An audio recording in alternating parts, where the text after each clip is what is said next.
Welcome to the Mixtapes and Mopeds podcast with Red Wheels and Panda. Number What a 6. fantastic we had. Woohoo! Number 6. Can you believe it? Man. Stay tuned. Whoa. Stay tuned, listeners. We got a great guest coming in. This is just a really good story. Just saying, you gotta listen.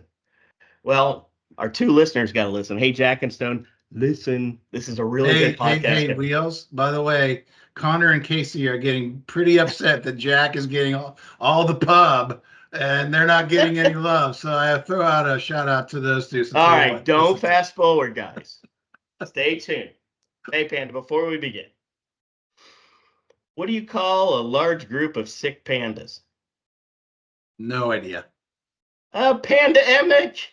Oh, wow. Oh, or Jill is that calls a it dad? Thanksgiving in the panda house. That is a dad joke if I've ever heard one. Panda, what's going on this week? Tell me a little bit about what's going on this week. Oh, well, last weekend went out to the concert, the Heart Cheap Trick concert, and all right, give us a little feedback. We've talked about these bands. Yeah. We are in the 80s. Everybody wants to hear how were they doing? Give us the 2000 whatever century we're in now. Give us the feedback. The 2-minute update. So Cheap Trick was fine. They were showing their age, I would say. They bummed me out. They didn't play all the songs I wanted to hear. They didn't play She's Tight, which is my favorite song, or If You Want Love. So it's a great song, right? It's from the 80s, right? Smack in the middle of the 80s. Great song. MTV song. They didn't play it. They had been playing it before, so I was a little bummed. And they just didn't have a lot of energy. But they have some like Dream Police and I Want You to Want Me and Surrender. They have some like classic songs, and they played fine. But it just felt like a little, sucked the energy out of the State Farm Arena. But then Heart came on, and holy cow, I had no idea that it was going to be that good. Give me the song. What was the song that grabbed you? Come on, what was it, man? The song that I would say the best song of the show, and one of the best songs I've ever heard a band play of their own material, is called "Crazy on You." Do you remember that song? Crazy on You. I get crazy. Yes. Crazy. That song was just. Tyler would do it better. Yes, yeah. Yeah, that was amazing. So, they also Red. Yeah, they played 2 Led Zeppelin songs, which were I would say the highlights. That's the reason to go, man. Yeah, that was they did that on whatever you were talking about. That were those Led Zeppelin songs? Were they good? They were amazing. So they didn't do Stairway, but they played "Going to California," which is one of my favorite Zeppelin songs, and they also played "The Ocean," which is a great.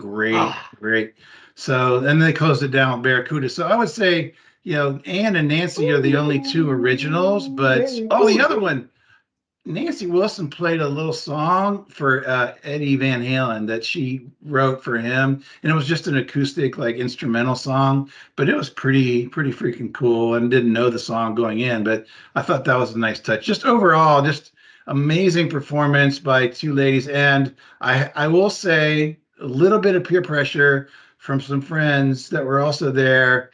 I have to make a change on my Mount Rushmore. And unfortunately, Chrissy Hind has got to come off, and Ann Wilson does have to go on. So I am changing up my Mount Rushmore from last week. So, but we still, how do you do that? We still have love for both of them. We do. Yes. It's still. I don't know how you do the love. I don't know. I love that. There we go. I still love both of them. It's still okay. Yeah, I still love Pretenders, so that's not going to change. But yeah, Ann at 73 or however old she is, just still has the pipes. It was really cool. I'm glad I went. That's the first time for me, so very happy. I posted a video of one of the Zeppelin songs on our Facebook page, so anybody can go out and check that out. So that was cool. Weekend coming up here too. Yeah.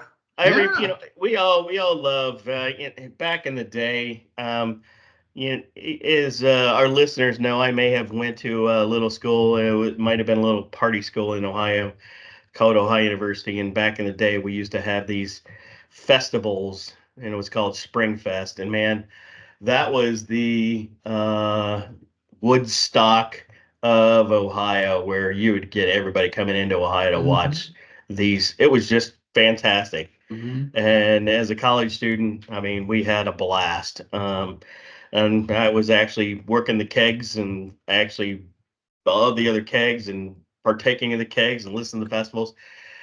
So we have a little festival here in the ATL that this weekend's called Porch Fest. Is one of the best things.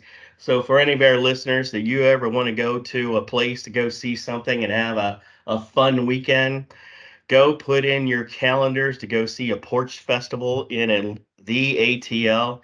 It is a ton of fun. There are just small bands that play on a porch in a neighborhood, and you walk around about probably 15, 20 different porches, have a couple of beers, a couple glasses of wine, and it's just a ball. So highly recommend going to the Porch Fest in the ATL. We did that last year, and I'd never been. So you told me to go, and then you couldn't go because you had something to. Yeah, so Joe and I I had something went, come up. Yeah. and I'd never been there. And literally, it is just little homes with a porch, and you put a band on there, and the street is full of people, and they just kind of walk from porch to porch, and it's pretty And it's crazy. good bands, good music. Yeah, It's just yeah, fun, yeah, right? You very just cool. have a smile on your face. You actually have to have a freaking map to figure out where the next band's going to go play. And it's not bad music. It's great music. And some of them are covers, some of them are new stuff, some of them are stuff you never hear.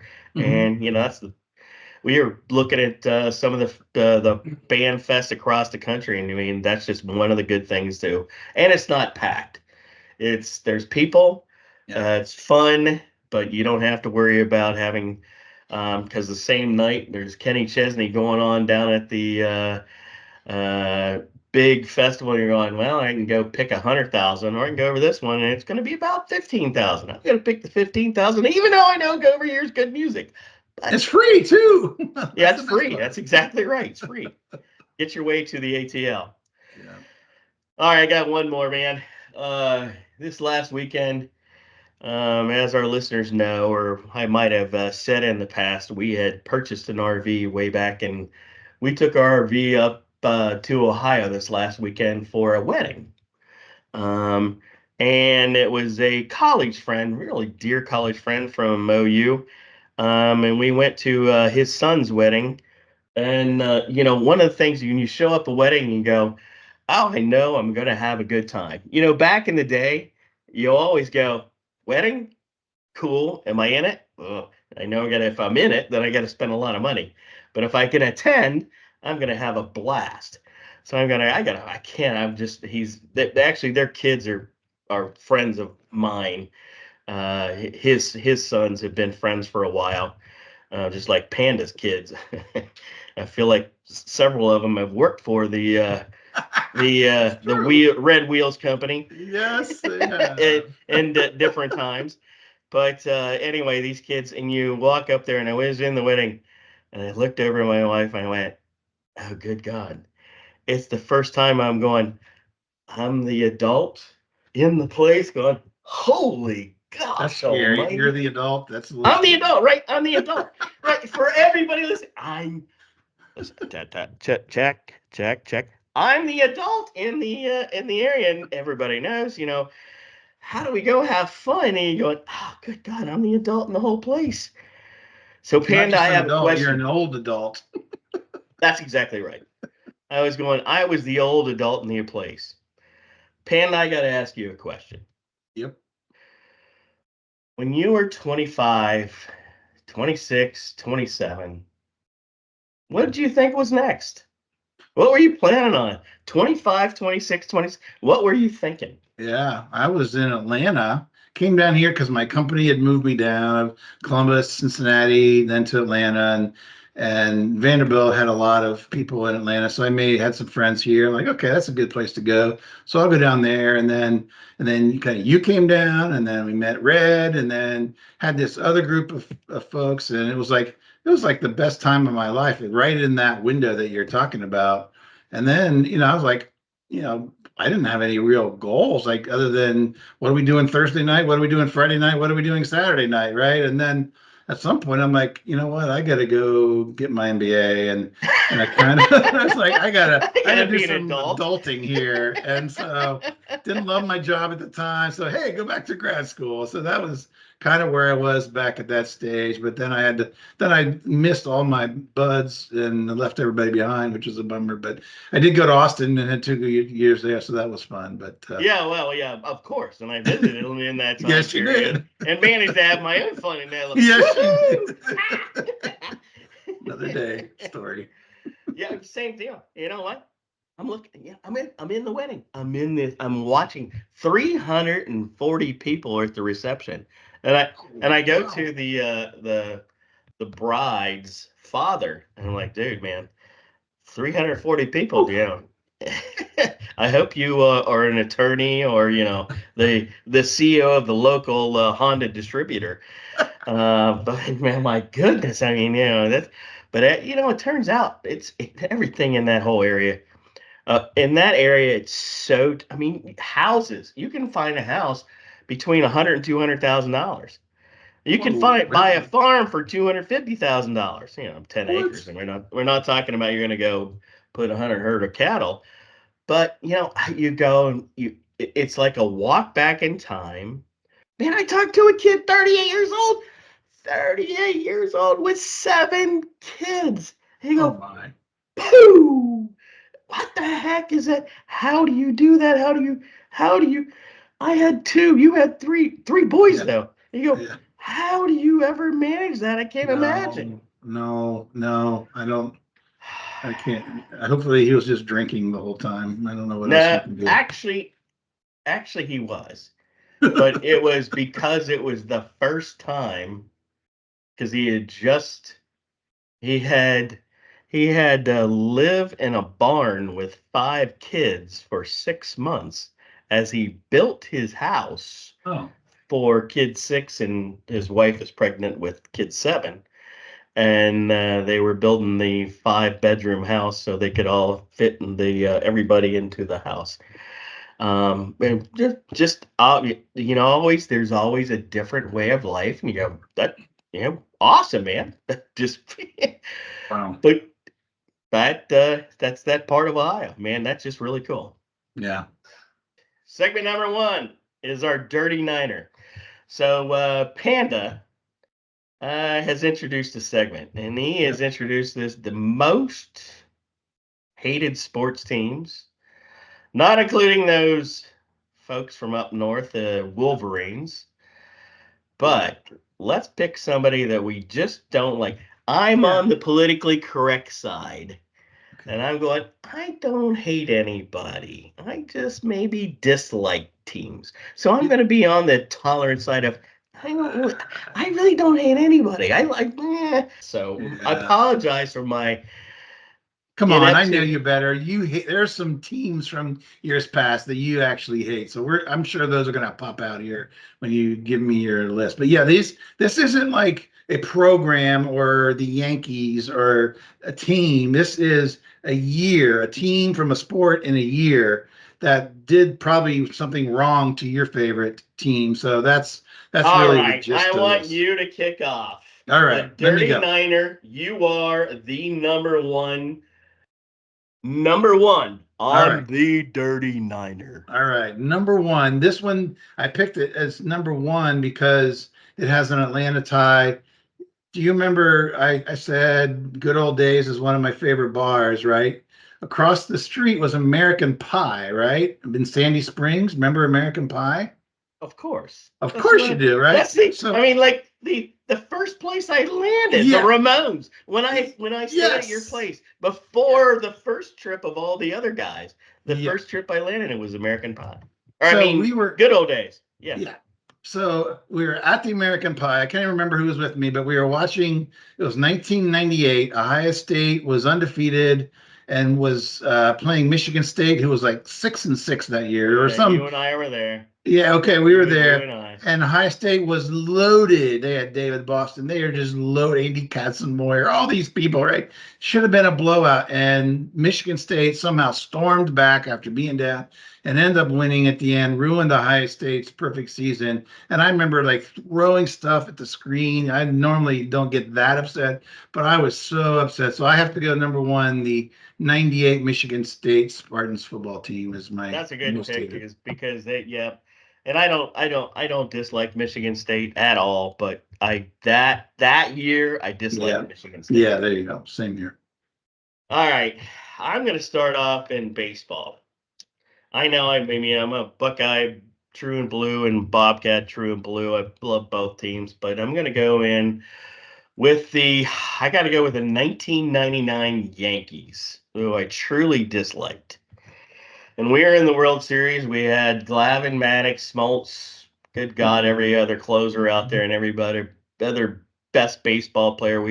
I think we had 106 wins that season going into the World Series, and the Yankees just came out. Whatever they paid for all the best players. Yeah. And you know what? Growing up in Ohio, it's hard to dislike the Yankees back in the day because the Yankees had in Columbus, Ohio, as their farm team, and we used to get George Steinbrenner and all the players coming into Columbus, Ohio, all the time. So we actually grew up in Columbus, Ohio, going, "Hey, Mhm. we love the Yankees." But as time went on, we come down here to ATL and cross country. Yankees, you love them or you hate them. You're a New Yeah. Yorker or you're not. Now they don't have the farm team out there anywhere else. So now we just dislike the Yankees. So mine first, number two in the Dirty Niner is the 1999 Yankees that beat the Braves, I think 4-2 in that World Series. Good. That's a good call out. I was back living in Atlanta during that. I remember that. Yeah, that was very disappointing for the city. Braves, such a good team through the 90s to really only have the one title. There's so many good players. It's a little disappointing there. Okay. You're going to laugh at this one. So number three on the Dirty Niner list for the week is the 1979 Pittsburgh Pirates. So I remember going to my We first. are Yes, family. yes. We are family. Willie Stargell, Rennie Stennett, Manny Sanguian, Dave Parker, Kent Man, Jacoby. that They team were was they were loaded. good. I grant you they are good. But the Reds, they swept the Reds in the playoffs. That back then there was just one round of playoffs, and then you went to the World Series, and so it was more heartbreaking when you didn't make it past there. And the Reds made it in, and then got swept, and I got to go to the game. So that one left a strong memory for me. So I'm going with the Pirates, That 90 was number 79 Pirates. three, and that was a good pick. That's a really good pick. I can understand that one. I'm really now debating. I uh I have two of them that are like equally just drive me nuts. Number four. I'm number four. I'm going to go with the 2006 2007 Florida Gators. And I'm going with the Florida Gators just in general because Ohio State got beat both in the National Football Championship for the football team, which we were the favorite team. Thank you for Teddy Ginn getting hurt in that game in a Yeah, celebration. yeah. And then we got beat in the basketball game. I don't think we're Hmm. favored in the basketball game, but it was a Yeah. two-part.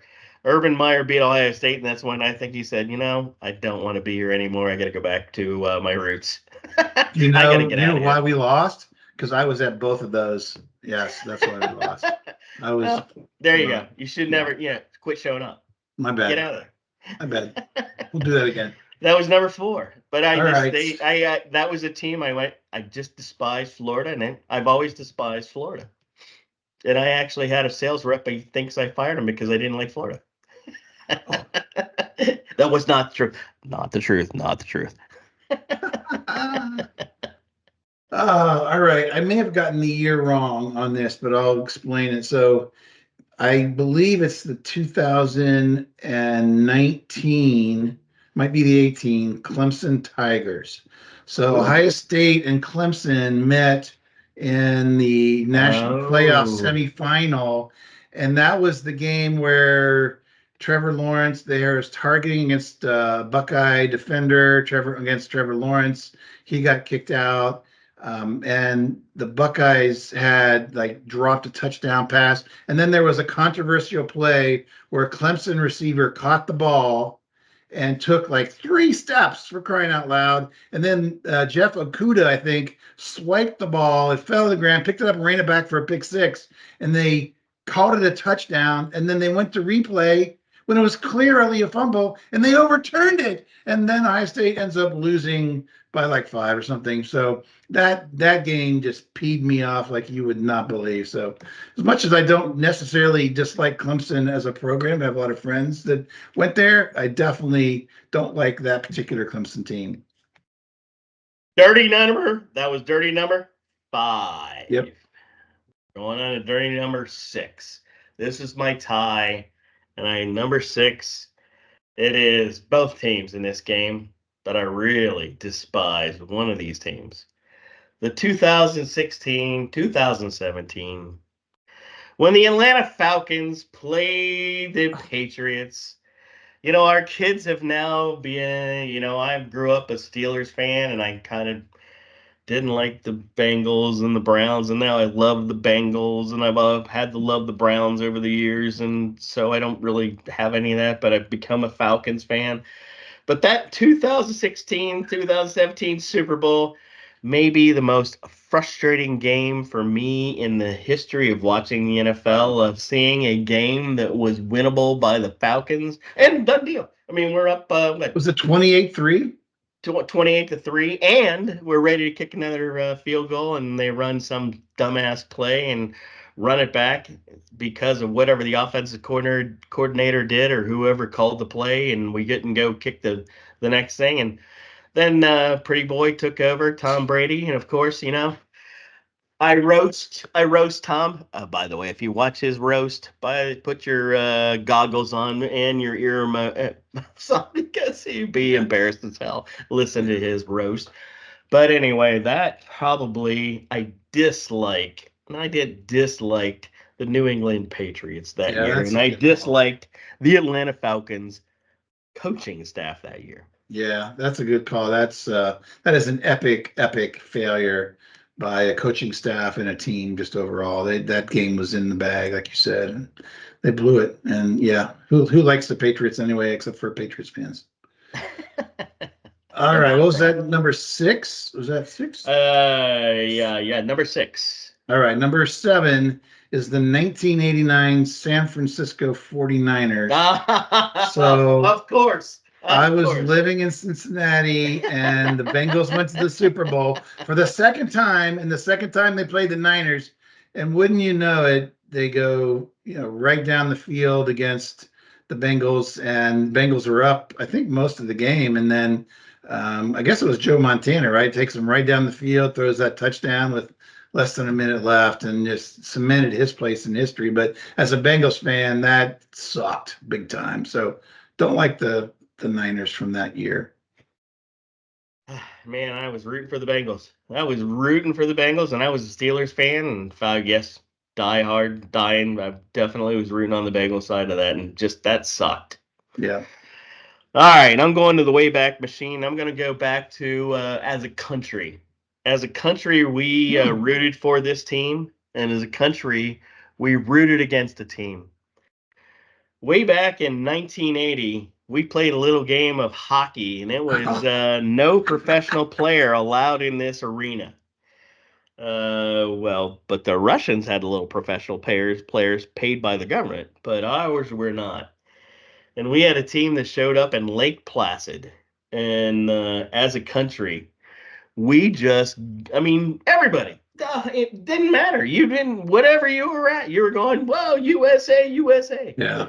We did not like the Russian hockey team whatsoever as a country. We all gathered. It didn't matter if you were a Michigan fan, if you were an Ohio State fan, if you were a Penn State fan, if you were any fan, you were galvanized on the same side of rooting for USA, USA.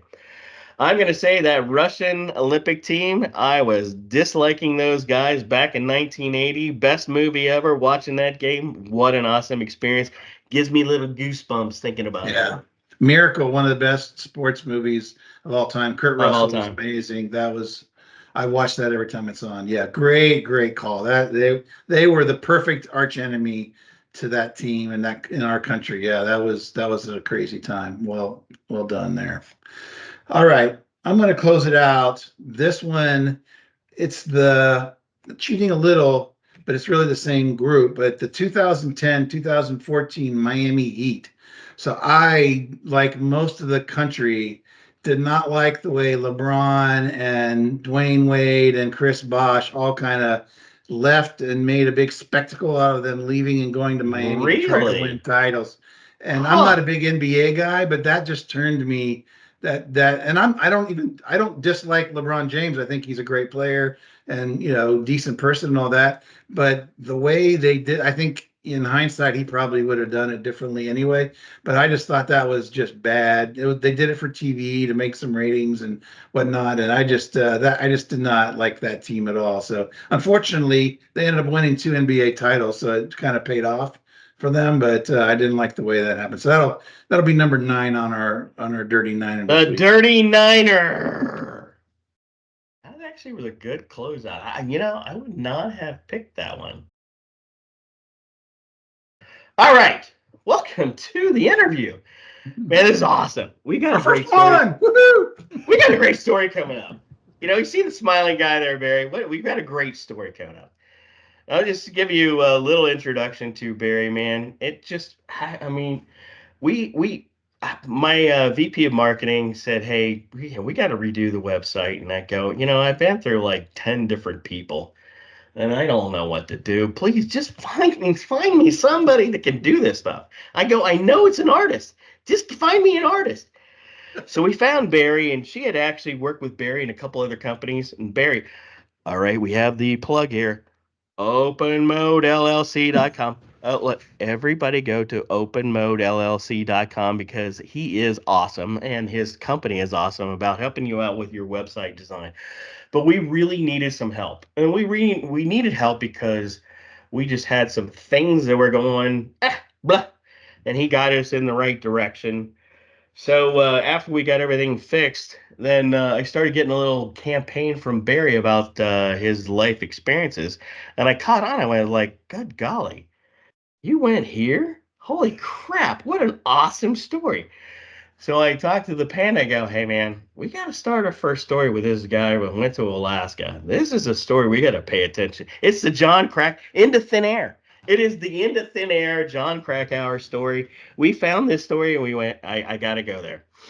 So we're going to introduce you to Barry, and we are going to talk about. So Barry is from Newark, New Jersey, and we want to start setting up the story. So the first thing, now you live in Madison, Wisconsin. Madison, Wisconsin. Maybe I can pronounce Madison, Wisconsin. For hey Tom, if you're listening, Tom, um, or anybody from Madison, tell us a little bit about Barry.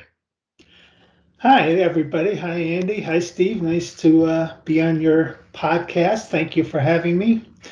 Um, as you said, I'm originally from Newark, but I moved after college, I moved to Boston I was in that area for about 30 years. And it's only about 8 years ago that we moved to Madison.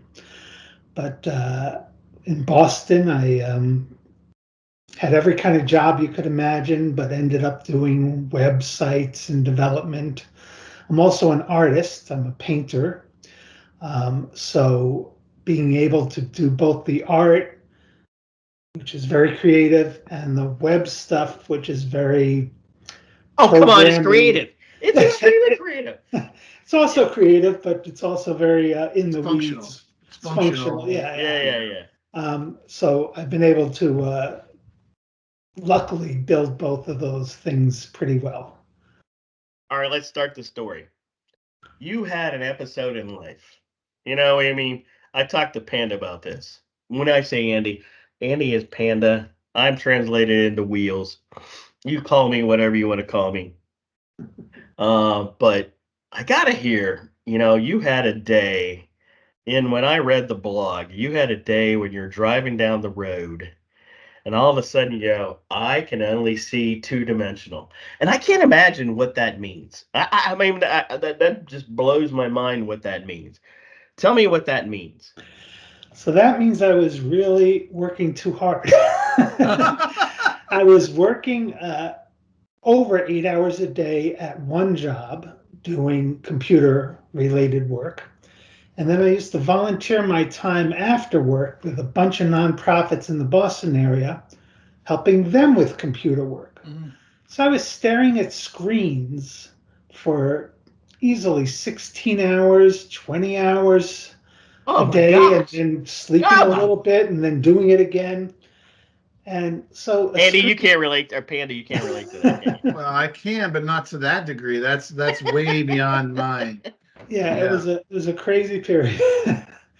And as you know, a screen is this flat surface, and everything, no matter what you're looking at, is just on that surface.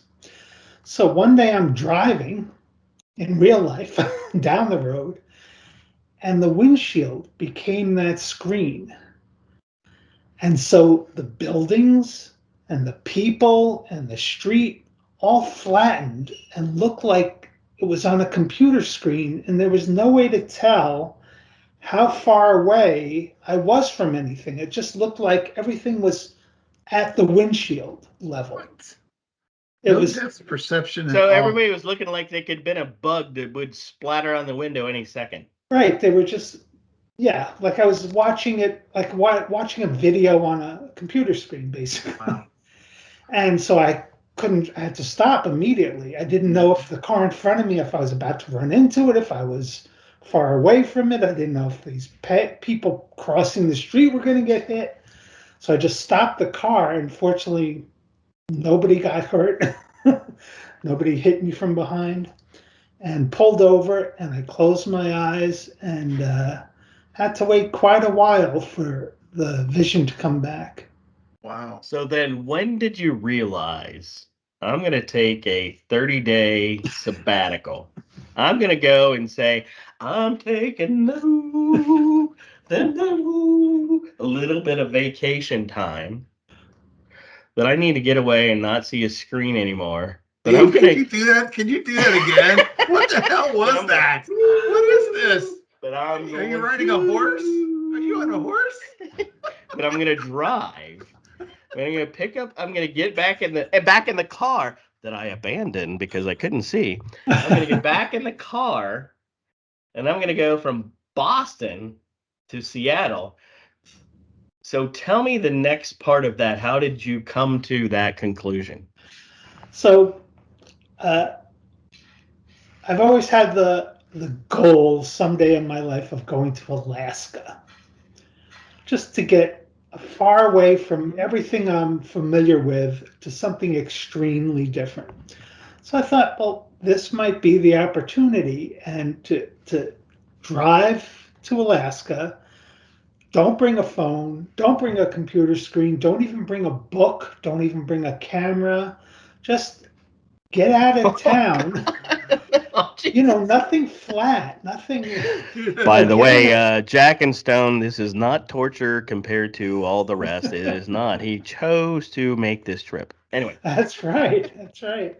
And I figured, going cross country would be beautiful because I could look in the distance and not be so worried about that screen thing that happened. So I just wanted to get away from it all. That was the goal. Wow. All right. So you picked up from Boston and went to Seattle. How many days did it take you driving cross country? I went pretty straight. Um, so By 3 weeks yourself. by Nobody else? myself. Yeah, Okay. nobody else. All right. Now we land in Seattle. We got to talk about the Seattle shopping trip. You got to tell me about shopping at REI. Tell me about shopping at REI.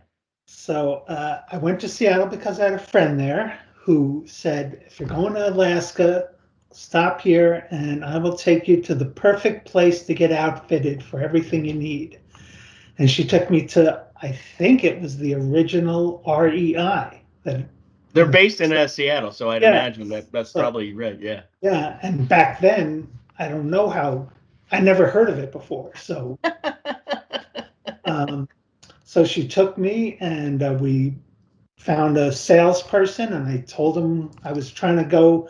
My goal was to go to Alaska and find a cabin in the woods by myself, away from everything. That was my goal. I talked to my wife about that, but she just won't let me. She says, "Go by yourself." Yeah. And that wouldn't work for me. It is a crazy goal if you think about it, but no, it's not. I think that's why I love this story. It's not a crazy goal. It's a great goal, but man, keep on going. Sorry to interrupt. But no, that's fine. But especially coming off what I was describing, where I was working so many hours, it was like from one extreme to the other. Yeah. So we went to REI, met a salesman, told him this idea. He says, "Well, you're going to need this, you're going to need that, you're going to need the other thing." He gave me, everything I could imagine: glasses with side leather straps so that I didn't yeah. sun blindness from snow reflecting off the sunlight reflecting off the snow, or just these things I never thought I would need or had. Layers like you wouldn't believe, sock layers and layers under and above things. Tell me the thing that you did not buy. So I've never heard of this term before. Oh, really? So the one thing so after getting all these things, and he's loading me up with this stuff, and it's a lot of money, which I didn't have a lot of money, but he was convincing me I needed this stuff for the sub-zero temperatures I would be facing. And he said, "Well, you're going to want a balaclava." Oh, I keep calling it a baklava. I know. I keep wanting to say balaclava. Yeah. Which is the Middle Eastern the dessert. Right. Balaclava. Yeah, which is something you wear over your mouth. So he recommended this so that I would have that help part safe. to go to Alaska. There you go. And I'm like, I got so much stuff already. I got coat. No. Coat. So I don't need a balaclava too. That seems superfluous to me. I had a scarf. That was fine. So that's the piece that I didn't get, the balaclava, which I now own one of, even though we're in Madison, Wisconsin. Yeah. Well, Madison, you're damn close to having the need for it, by the way. We have needed it from time to time.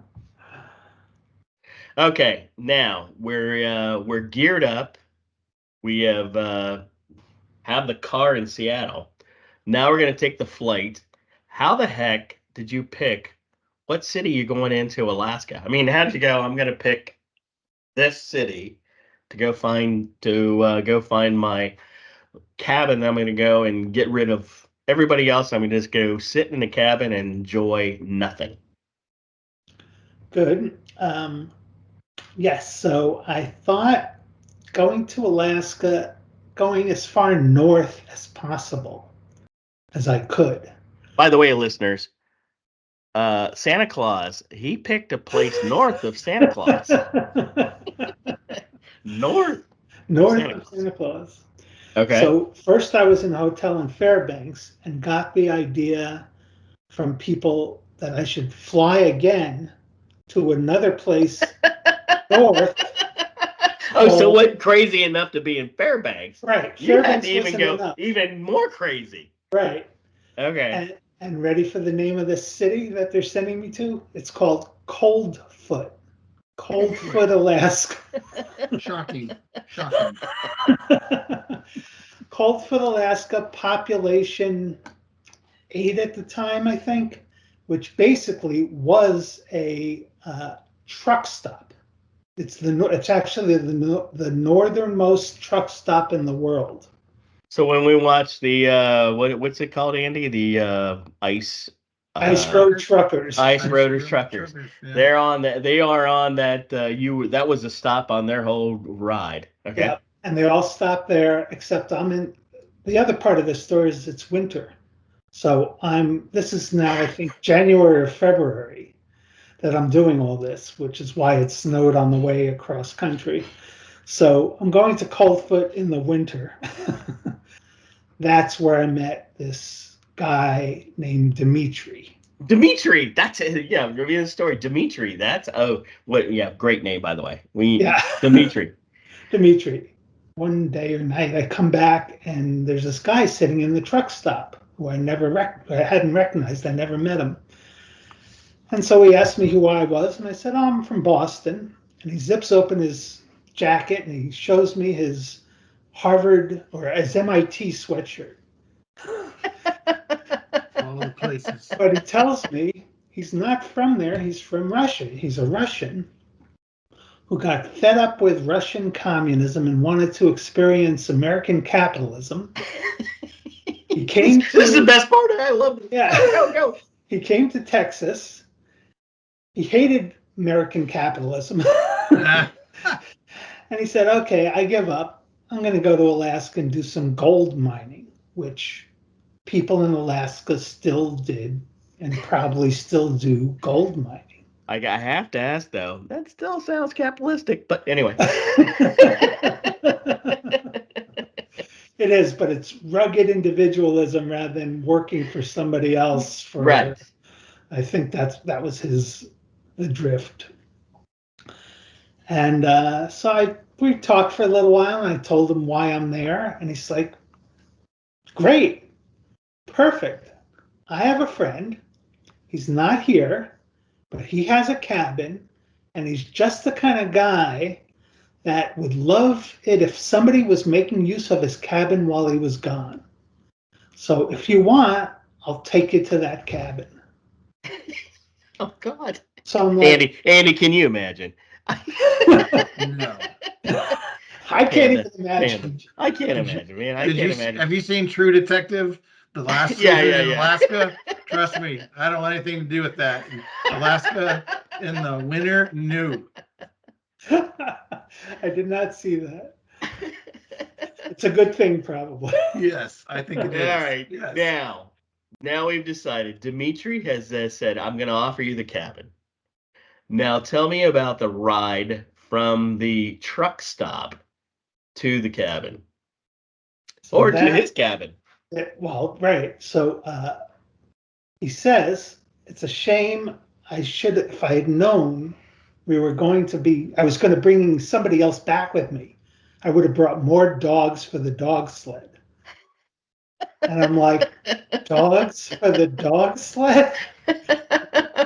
What do you mean?" And he's like, "Well, I have a dog sled outside. I'm here to pick up a bunch of food and things for myself. And then we're going to ride back to my cabin." So, by the way, listeners, Panda really had a hard time with a snowmobile. No, go ahead. That's a later story. Yeah, Keep on going. Hope it wasn't like an actor who got run over by his own snowblower. No. Keep on going. I'm sorry I interrupted. Go ahead. Okay. Keep on going. So he's like, "But, we'll figure it out. So just go get dressed and I'll go see if my stuff is ready and we can head back to my cabin and then I'll take you to this other cabin." So I'm like, "Okay, I guess I'm going to try dog sledding." And, my image of dog sledding, probably from TV or cartoons even, is you stand on the back of a sled and a bunch of dogs pull you. So what's so hard about that? But that's not the way it works. So we go out and we get on the sled, and there's maybe 8 dogs, and they start running. Well, first of all, the sled's not big enough to stand on the back of, especially for 2 of us. So our goal is to run, holding on to the sled, and as the dogs are pulling the sled, we're steering it from behind, making sure the sled doesn't go too far to the right, too far to the left. that just kind of goes straight. So we're running as fast as 8 dogs through the woods. What's the point? I guess this is how you do things in Alaska. I didn't know. I went along with it. It's 30 below before wind chill. So it's very, very bitter.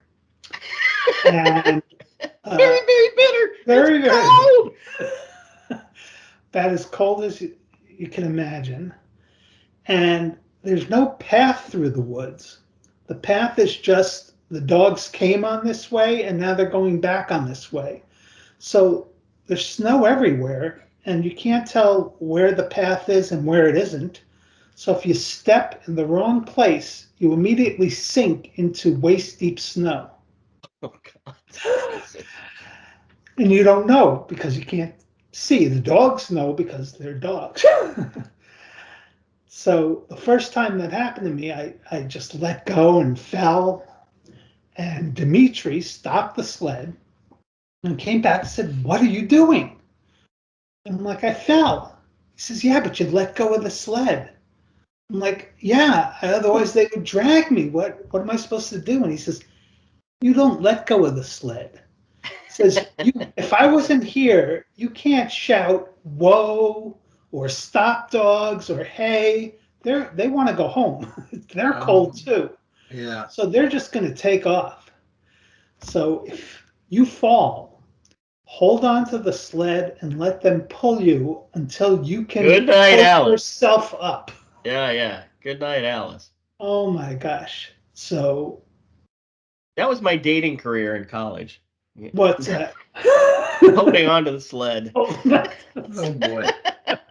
So many stories. Derek. So many thoughts. Okay, so we get to Dimitri's cabin. So we finally now what happens? I conk out. I fall asleep.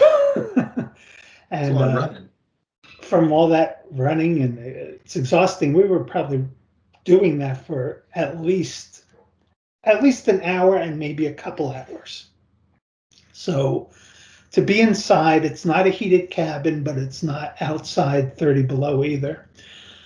So I just sleep for a while. Who knows what Dimitri does? And then when I wake up, he says, "So, you ready to go on to the next leg to go to my friend's cabin?" I said, "Sure, I'm ready." So he says, "This time we're just going to walk, no dog sled. And we just need to take one dog because we're going to walk down the river and the dog will find the path for us." I'm like, "Okay, we're going to walk down a river now." So we go out and so the dog is leading. Dimitri's following the dog and he's watching where the dog is stepping because again, wherever you step, you could sink into waist deep snow if you're not careful. So he's trying to follow the dog's footsteps and I'm trying to follow Dimitri's footsteps. Mm-hmm. And we come to a river, which is frozen over and snowed over. So it's almost indistinguishable what is the river and what isn't the river. But the dog knows. So we're walking down the middle of this frozen river. And again, you keep stepping off and falling into the snow and climbing back on. And it's we understand. Yeah, I mean, it is just harder than heck walking through that. Yeah. Oh, it was brutal. And 30 below. And I was in better shape than I am now, but I wasn't a sports person. So this was arduous. It was hard work. And we do that for maybe an hour, hour and a half, or something like that. And we get to a cabin in the middle of nowhere. And we go in. I'm like, oh my gosh, it's like my vision come true. It's this little wooden cabin, one room. There's a bed, a table, a hot stove that you heat up the cabin with and you also cook on. And that's it. And nobody's around for at least 2 hours of walking down the river. So I'm like, wow, this is ideal. This is just what I wanted. thank you so much, Dimitri, for bringing me here. So it's like, okay, so now what we'll do is we'll go back and I'll give you a shortcut so you can get back to Coldfoot easily so you can get all your stuff and come back here with all your stuff because you're going to need a sleeping bag and stuff. So I'm like, okay. What? What? So it doesn't sound real, does it? No. It's amazing. I would have been going, well, I got the experience. Check the box. I'm going back to the gas station and getting a big old steak. Yes. So so he said what we'll do is we'll make a shortcut back to that original trail that the dogs ran on with the sled. So I'm like, okay, we'll make a shortcut. What does that mean? So that means you walk up to the edge of the river where there's a bank of snow, comes up to your chest, and you start walking through it to create a path. So you're using your body to create a path. Because you know the river goes by the truck stop. Right. That's the shortcut. Right. So he's going to take me now. I don't know exactly how this looks on the map, but yeah, he's going to take me from there. So we avoid going back to his cabin in other Right. words. You cut So off, yeah. cut off some part of the journey. So we're walking through this stuff for who knows how long. And this time the dog is following us because it's too deep for the dog. Oh, God. So again, it's 30 below, huffing and puffing through all this stuff. And we finally get back after who knows how long this is to that original trail where the dogs had originally been running and taking us on the sled. And Dimitri points to the left and he says, okay, my cabin is that way. Points to the right and says, okay, Coldfoot is that way. So what you want to do is you want to walk back to Coldfoot. Then you should get your sleeping gear, some clothes, things like that. Then go into the kitchen, of the restaurant and ask them to lend you a frying pan, maybe a pot. You're going to need some food. Potatoes are really good. You're going to need some firewood before you are able to cut down your own wood. You want some firewood to get yourself started. So that's a good point. Get yourself an axe from them and some cooking tools, and then just put that on your back and carry it back along this trail. And keep an eye out for the shortcut so that when you come to it, you don't have to go all the way to my cabin. You can come back and take the shortcut and be at the cabin.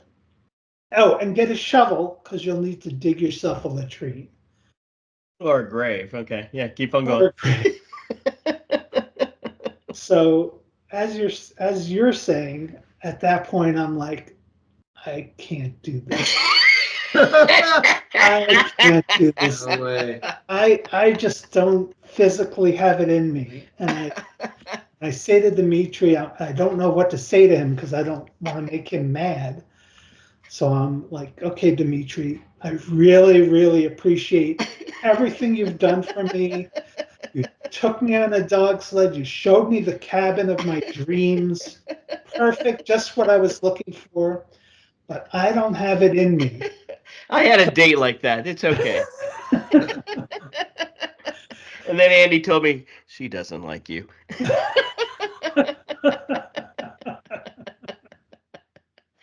Sorry. That's okay. So I said, I don't have it in me to now walk back to Coldfoot, however long that would take, load stuff on my back, and then carry it all this way by myself. Oh, I just don't have that kind of stamina. And he looked at me for a while and he said, if you were going to live here, if you were trying to move here, I would take out my gun right now and force you to do that. Because the only way you can survive up here is to push yourself beyond what you think you can do. And if you can't do that, then you're not going to survive. But you're not trying to move here. You're just a tourist. You're just visiting. You're just sightseeing, basically. I gotta cut in that story Sure. right there, and that's actually something I saw in that when you posted your blog, because that was like a stopping point for me too. It's about also being committed to something, and I thought about that too, as whatever we find in life, when you get on a journey like that, Dimitri's committed to that kind of life. And you were going up there and going, hey, I'd like to think about that. And you experienced what it could be. And you came to that crossroads and go, you know what? I got to make a decision here of what I'm going to go commit to. I found that very inspirational when you made that crossroads in your blog of going, you know what? I think I'm not going to go that direction. Even if I had a gun to my head, I think I'm going to go to the crossroads of staying alive. But I found that inspirational in your blog. Keep on going to the next step, because the next step is actually really a good part. Go ahead. Okay. Yeah, no, I love your perspective on that. That's really good. Yeah, I like that. Yeah, it was quite a decision because I've been dreaming of this cabin forever, but I'm letting it go in this moment so that I could live, as you said, could survive. So Dimitri says, no hard feelings. I enjoyed meeting you. I had a good time. It was fun taking the walk. I'm going to go back to my cabin and do my stuff. You just go back that way to Coldfoot and you'll be fine. You can go home and you'll have a great story to tell. So I'm like, great. Thank you so much for understanding. And we split, and that was the last time I saw Dimitri. And I start walking back to Coldfoot. 30 degrees below zero. 30 degrees below zero, trying to stay on the path. But now I can go at my own speed. I'm not trying to keep up with anybody. So I don't know how long it takes me, but it takes me hours.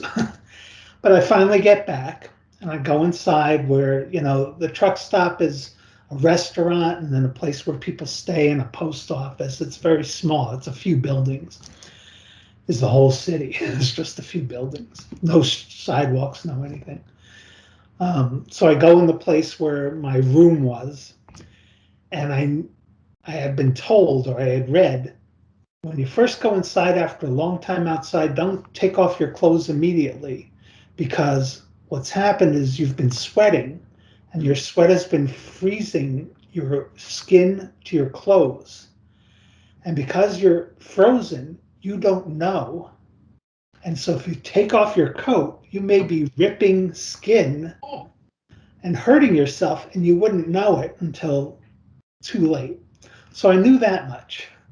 So I knew to just sit down and warm up there was a fireplace. I warmed up by the fire and eventually was able to change my clothes. And then I was starving, so I went to the restaurant part of Coldfoot.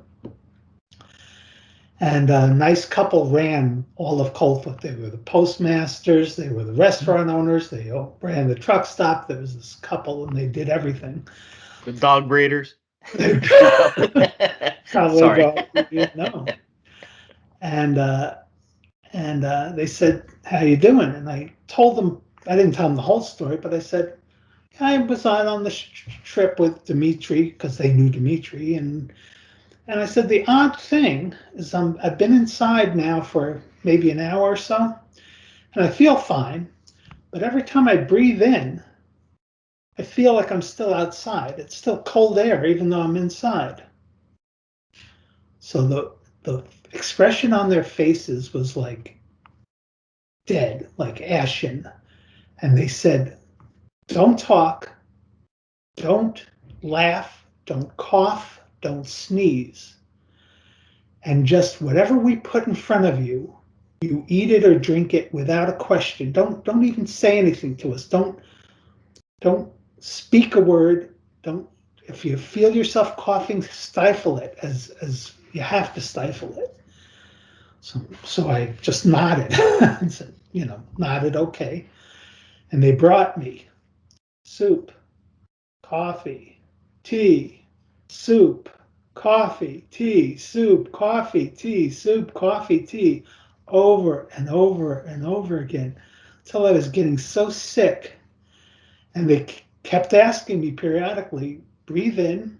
Is it still cold? And if I nodded yes, soup, coffee, tea, soup, coffee, tea. And eventually they said, how is it now? And I nodded that I was okay and it was warm. They said, okay, you can talk now. So I'm like, well, what was that? What was that all? I just had I don't know how many cups of soup and coffee and tea. They said you had frozen your esophagus from being out in the cold and breathing in so heavily for so long. You had frozen your windpipe. And if you had coughed or sneezed, it was so brittle, you could have just snapped it. And then there's nothing anybody Done. can do for You're you. done. You're You're done. done. You're done. That's it.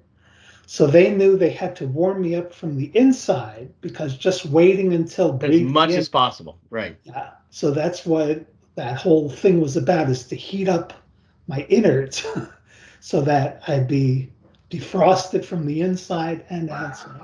And all because I did not wear a balaclava. That's the story we want. No, because I did not wear the balaclava or the what I say the baklava, the balaclava. It was the balaclava. Balaclava that the REI guy Balaclava. tried to sell me, and that was I said wasn't my my breaking downfall. line is the balaclava. I am not buying the $100 balaclava. Right, I almost died because I didn't buy the balaclava. right. But I didn't die, and that's the story. So you picked it up and flew back to Fairbanks and then flew back to Seattle and drove back. Did you drive back to Boston or Madison at that point? I first went to, I drove down the West Coast from Seattle all the way to LA where my father lived at that time, and then drove back from LA to Boston, I guess. Barry, that is one incredible What a story. trip. Yeah. Panda, anything, Panda? Wow, I tell you, like I said, I saw this True Detective show, and it totally freaked me out on Alaska because it was during the night or the winter where it was night, 24 hours a day for like 3 months, whatever. And the people there, I don't know how many people you met when you were up there, but it gets to you mentally, never seeing the sun for long stretches of time.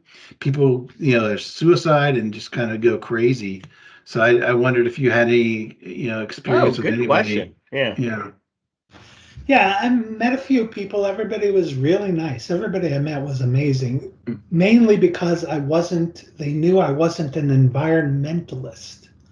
That was the big boogeyman, to be an environmentalist, Really? because they hate the fact that, at least the people I met hate the fact that because the lower 48 states ruined our environment so much with pollution, we're now regulating what you can do in Alaska. And they're like, well, we want to develop our own place too. If we want to make pollution, we should be able to do that, but you're stopping us. So I was safe because I was not I was not going to tell them they can't build whatever factories or whatever they wanted to build. Huh. But anyway, I met a lot of people. Everybody was very nice. I didn't run into any people. I bet if I stayed in Fairbanks more, I would have run into a lot of people who were drinking their way through the winter, because there was a lot of alcoholism, and a lot of the natives from the area resent folks that have moved in, and there was a lot of those topics were explored in this show. So anyway, that's interesting. That's a very interesting story. That's in hindsight. Do you have any regrets? Like, what the hell was I thinking doing this? Or are you glad you did it all? I'm really glad I did it all. I wish I was fit enough to stay in that cabin, because that was a whole different challenge that I don't know if I would have been up for. But at that point I wasn't. Oh golly! I mean, I appreciate that fact to go in there and not having the screen in front of me and being away connected, but that's pure torture. I have to talk to people. I have to be on this pod. I have to be on this podcast. I have to be on the podcast. I have to talk to people, and that would Do you notice absolutely. Steve talks to his microphone a lot?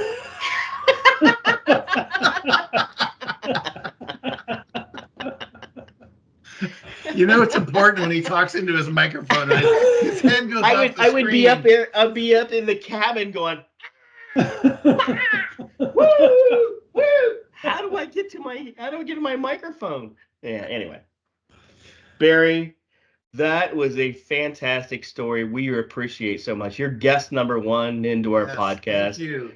You're welcome. We are all, Thank like you. we said, we're all of 20 people, but I got to admit, we are really growing every week, and we produce a lot of funny stuff. And we're promoting openmodellc.com.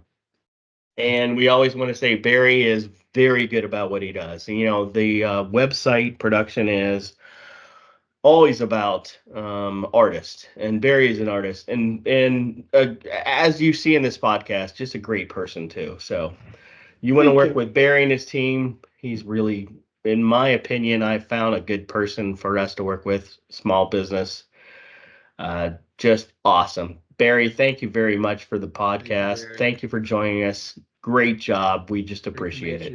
Yeah. Thank you both. I really appreciate it. It was a lot of fun. What a great segment, man. That was good. First interview, right? First interview. Yeah, Barry was awesome. That was a great story. Good Such job. a unique story. Yeah. I Very always cool. think about going back into the guys who went up there and Mount Everest, and Jesus, I mean, that whole just always. So I mean, gotta ask you, Panda. What's the experience you ever had? You ever had experience in life you go, man, I mean, look, Barry was going 30 Yeah. degrees below zero. Yeah. His esophagus was frozen. He didn't know it. Have you ever had experience that No, you thought that's you were going to be near nuts. death? So there are two things that occur to me that's kind of along the same thing. Barry's story is much more interesting, but it did kind of generate a couple of thoughts. So we took a tour in motorhomes across the country about 15 years ago with the family. Did the Western tour with like 5 motorhomes and all of that. And Mr. Dave and I were coming back early. My parents and their friends were staying out there because they were tired, and we had to get back. So we were driving back from Colorado to Ohio, and then we had to get from Ohio to Atlanta after that. So that's a long drive, and we were going to try to do that in 2 days. Well, Mr. Dave and I come, I don't know, maybe Iowa. We decide, you know what? And we're driving motorhomes, RVs. I'm pulling a fifth wheel, and we're like, we'll just keep going. Let's go another state. What's another state? Another state, and you're getting like to Illinois, like, oh, that's almost to Ohio, another state. Next thing you know, we've been driving for like 20 hours or 18 hours, whatever, and it was raining. It was the middle of the night, and I swear to goodness, this is not an exaggeration. I was seeing double at some point, and I'm like, and I just like powered through, thinking that was like, I'm just going to do this. But how stupid is that? I got my family, there. He's driving some of my kids in his motorhome. He's having some similar issues. So I'm just thinking, wow, what a stupid decision that I made just because I want to get somewhere quickly. So that was the first one, and the second one. Whoa, Different. whoa, whoa, Yeah. whoa, whoa, whoa. Time Yeah. out. We have to talk about the first one. We as back in our early days, and even young kids, we all make those decisions of going, Jesus, we as guys, I mean, we just go, I want to get to where I'm going. I'm gonna go. I'm just gonna go push it. And I'm guilty of that. And we're all, I mean, that's just the brightest example. You're pulling an RV trailer, you got 2 of them, you got families and everything else, and you're going, what kind of stupid idea? By the way, to Jack and Stone, our listeners, all right, Connie and Connie, Connor and Casey, everybody that's listeners, cut, no. All of our listeners, just now, take a break. It's okay. Go ahead. Yeah. Sorry. Another time I drove me and my dog from Austin, Texas to Columbus, Ohio nonstop. It was like 20, almost 24 hours. So that was nuts. I was dead by the end. And then, Oh but wait, the other, what dog was that one? Jake, my boy, Jake was my boy. Oh, the one that got a little haircut. Well, that's on a Yes. future episode. That would have been, yes, that was after your haircut. So Future that is for, episode. Future yeah, future episode. episode. But the Future final episode. one, the final drive, because I like to drive, whatever. We used to go to Ohio and then drive back on Sunday, and we would leave late, and it'd be like Sunday night. You're driving through Tennessee, Kentucky, and this one time I remember it was fogged in so much you couldn't see like 10 feet in front of you, and I just kept going like 70 miles an hour in our Suburban, and I got the whole family in there. And I just thought when I got home, like, if there had been like an accident, that could have been like a I'm accident done. from a I'm done. mile, Right, and I I'm would have done. plowed straight I'm into done. those people. Just idiotic. So those are the two, not nearly as interesting as what Barry did, but just kind of stupid things that I've done over the years that thank God didn't turn out for the worst. How about you? Well, for our two listeners, Jack and Stone, well, I guess in Casey and Connor, four listeners. I can accumulate, I bet you 30 stories, but because we all rode in the back seat or front seat with one of our friends named Mr. No Name Dave, riding around the back roads of Lancaster, Ohio. But I got to really say, I resonated with Barry's story because Mr. Panda has been up snowmobiling with me in the Upper Peninsula in Michigan. And one of our stories in Upper Peninsula in Michigan, he was not on this particular trip, but he was on one of those trips that he thought he was having a little bit of a problem. Yeah. But one of those trips, we were at a particular location, and we had been riding hard for about 30 some miles for the day. And we had stopped for food and had a couple beers, but we were pretty good about not over imbibing. But we had a reservation at the tip of this next place called Copper Harbor, and we said, "Hey, we got to go hit Copper Harbor." And it was about a 4 hour ride, and it was about 9:30 p.m. We said, "All right, we're gonna land there about 1 a.m. We'll be okay." So we were. I got the story. I was up that for that wedding. This kind of like is a relation that I heard more about the story this weekend. And I got more about we topped off our gas to leave the restaurant we were at and going, all right, we're going to go. Well, when we left, it was -5 when we left. And we were going to be good. We'll land up there at 1:30 in the morning. And we'll go wake up the people to get in the place we reserved. And so there's five of us left at 1 o'clock or 9:30 p.m. So we took off, and that's back in the days before there's no cell phones, no GPS, no anything. You just got a little kind of a map. You're going, I kind of know where I'm going to go. And unfortunately, I'm the one in the whole group that kind of has the map that we're kind of following along, and I am not the person that knows anything about snowmobiling. So we keep on going, and what happens is the temperature's dropping from 5 to 10 to 15 below zero. And we start getting in the middle of the woods in the UP, and when you get in the middle of the woods and -15, there's nothing you do but stop, defrost your helmet, because we didn't have the what was the thing, baklava, Baklava or something. baklava. So actually, you have a baklava that feeds the air down to your esophagus, but it doesn't feed your helmet. It doesn't. It doesn't warm up the helmet, so you have to warm up the helmet to make sure the helmet defrosts. So we're going every 10 minutes to defrost the helmets to -5, -10, -15, -20, we are at -22 is where we landed. And all of a sudden we're in the middle of frickin' nowhere at -22, and we don't know where we're at. And it's now 3 o'clock in the morning, and we are all in fumes. We have topped What? off gas. We have no gas. I mean, we are down to no gas. And me and one other guy are looking at the maps going, damn it, we're right next door. I mean, we are right next door, but we're not right next door. We're in the middle of the woods. And so we're at 3 o'clock in the morning going, I don't know what to do, but we got to keep on going because we're out in the middle of nowhere and it's minus 22. And if we do anything else, we're all going to huddle together and hope for the best in the morning. So we plowed on. We land in this town at 4 a.m. We land in this town at 4 a.m. Have a hotel reservation. And a hotel reservation in this town is kind of like what we just listened to Barry about. It's some dude has got a little cabin on the side that fits 5 guys, and 5 of us. We knock on the door at 4 o'clock in the morning. Goes, hey, yeah, we were expecting you about 3 hours ago, and we're all frozen to the core. And I didn't think I was going to die, but I thought I was right next to the knocking on the door, going, "Jesus God Almighty, I don't know what I was going to do." If you didn't find it, we were screwed. I mean, we were going to be sitting in the middle of the woods because we were all out of gas. I mean, all of us. We rode in there. It wasn't a quarter of a tank. It wasn't an eighth of a tank. It was not a 16th of a tank. It was, we were all 5 snowmobiles. And you know what it is to run out on empty. You were with me. I was the one. Yeah. I remember Copper Harbor. That was a cool area, though. Really cool. All right. What a great episode.